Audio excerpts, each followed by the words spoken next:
Okay, so it is 2014. We were in the thick of preparing for the 13th show. 2014? We've lost 10 years. 2014? Yeah.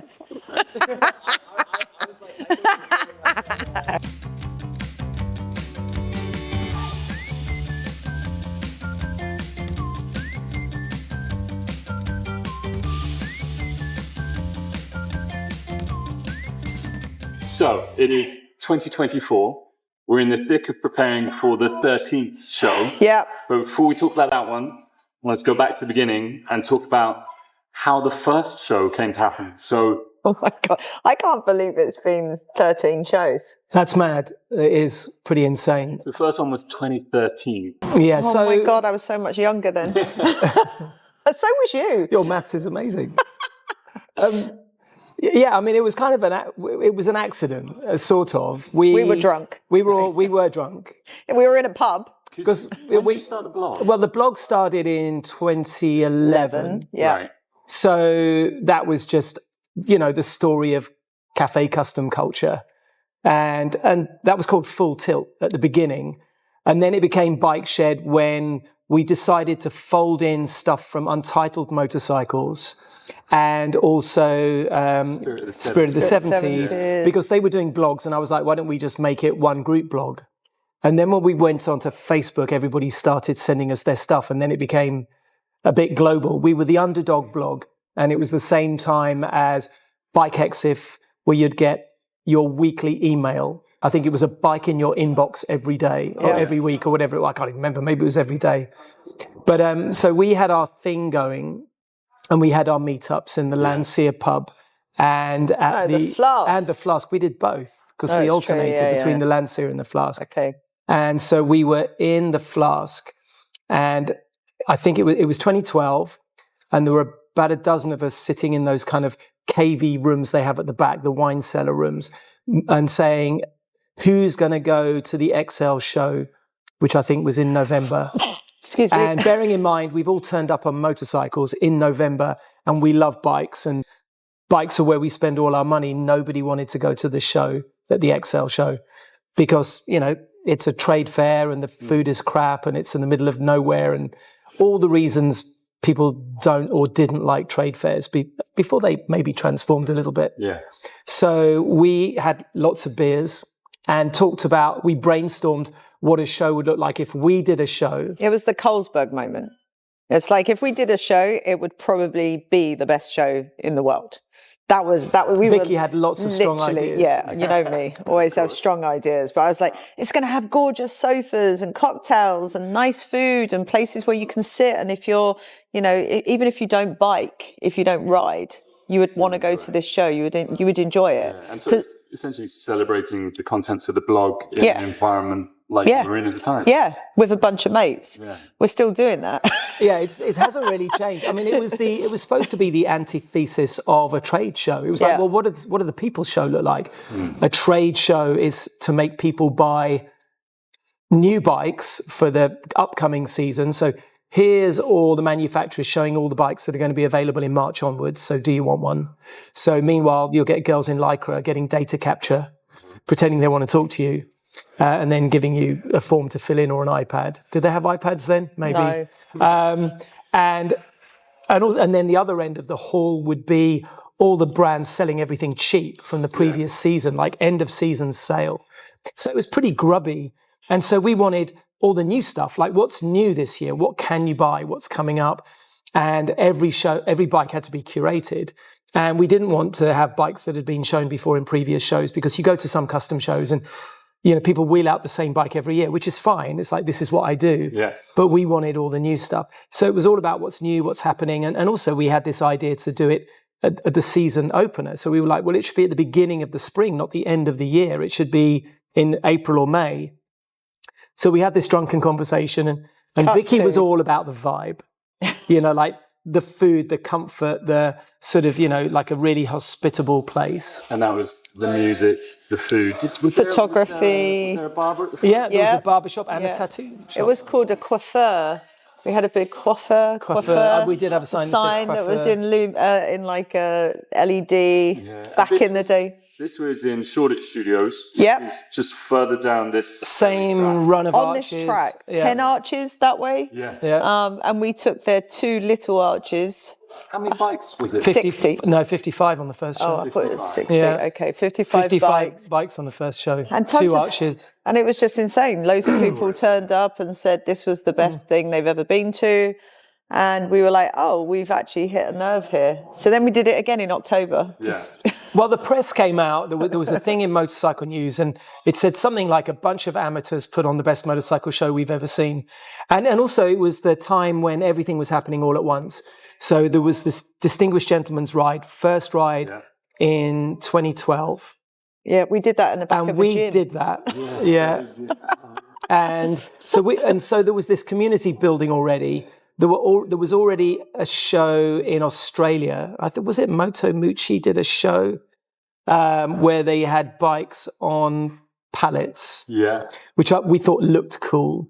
And there was kind of stuff around and all these brands were doing things. So when the press came out and said, this is the best show we've ever seen, we thought we better do another one before someone else nicks our thing. And also we thought there should be a season closer because by the time we got around to doing our show in May, loads of people were planning things and they were inspired to do things. So we kind of thought, well, at the end of summer, well, it should be what just happened. Well, these are all the bikes that were built and everything that happened. And when was that second show? That was October. So 13th, that first year was 2 shows. And that was again in Shoreditch Studios. Yeah. Yeah, we just took a third space. We took the space across the road. And I think I think there were 77 bikes. Yeah. And so then from the second show when did you first discover Tobacco Dock? Because the third show was at Tobacco Dock. The third show was at Tobacco Docks. I actually can't remember how I discovered it.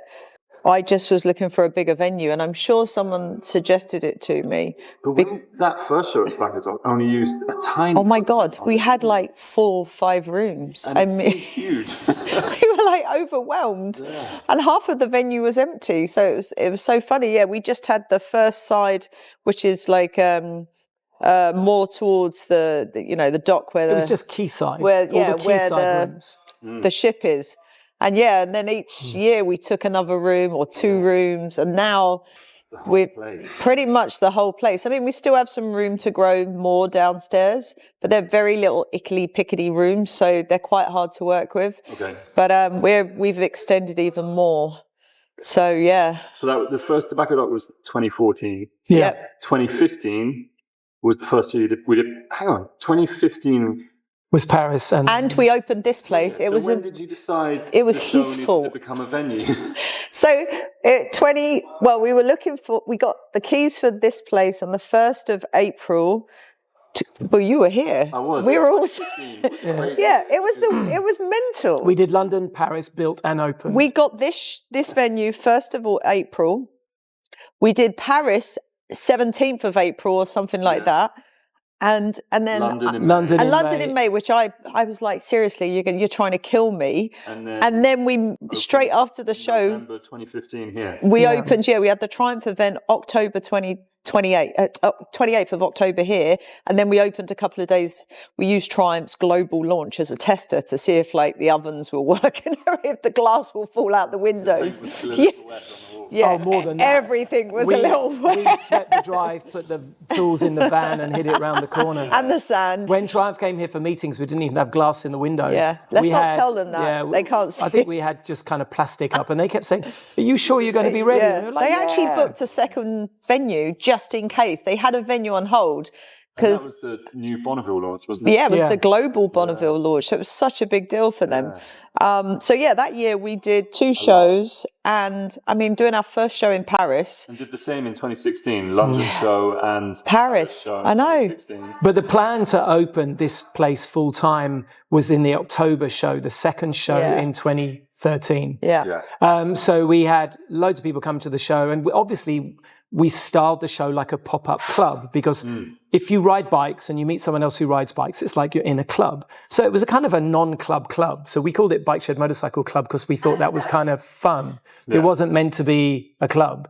It was just what we called it. In fact, there's an Indian restaurant on Essex Road called something like the Bombay Bicycle Club. And I thought that kind of sounded cool for an Indian restaurant. And Motorcycle Club, it just seemed cool. And then everybody said, how do you join? But we styled it as a club first. And everybody said, well, this club should never close. Like, you can't open Friday, Saturday, Sunday, and then pack it up on a Monday. We want to come back next weekend and the weekend after that. So that was when we thought, well, let's model that. Is there a business? Yeah. And we thought there was. And here we are. Yeah, Here we are. Yeah. I mean, it's insane. So going through this chronologically, that was 2015. Yep. 2 more shows, 2016. Yep. Yeah. Then 17 and 18, we focused on the London shows. Yep. It got bigger and bigger. Yep. Paris was good, but we realised in the Paris show that we were greeting everybody we see in London, and we had all the same bikes. So the same bikes, the same sponsors, and the same visitors came to the London and the Paris show a month apart. So it was great, but we weren't really adding anything. We were just moving. Yeah. So and it was doing quite the difficult. show in the centre of Paris. I mean, we did the first one in Carreau du Temple, which is like, Beautiful it's stunning, and built by designed by the same person, I think, who did the Eiffel Tower. And, you know, like the fire risk in there was insane because the whole place is made out of tiny little strips of wood. And so that was pretty scary. And then obviously the second one was at Site de la Mode.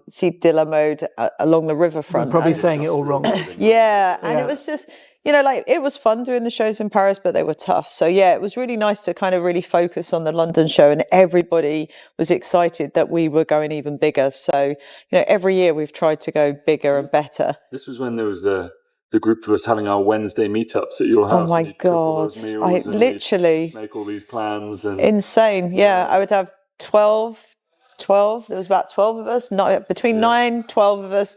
I would come home from work, cook dinner with people like Gareth Roberts and his weird eating behaviours. He'd normally be asleep by 10 o'clock. He would be asleep by 10 o'clock. And then at midnight, when it was time to leave, we'd have to push start his Norton bike to try and make it start. Do you remember those days? Yeah. And yeah, I'd cook everyone food, and about 9 o'clock we'd have eaten, and we'd hit the beers, and then we'd start planning the show and sit down on the floor. And there was like, you know, you were quickly pushed into the retail side and designing all of our good stuff and what would be at the show.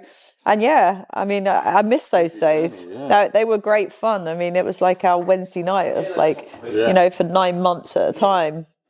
Pre-show. As soon as we'd finish a show, we'd start planning the next show.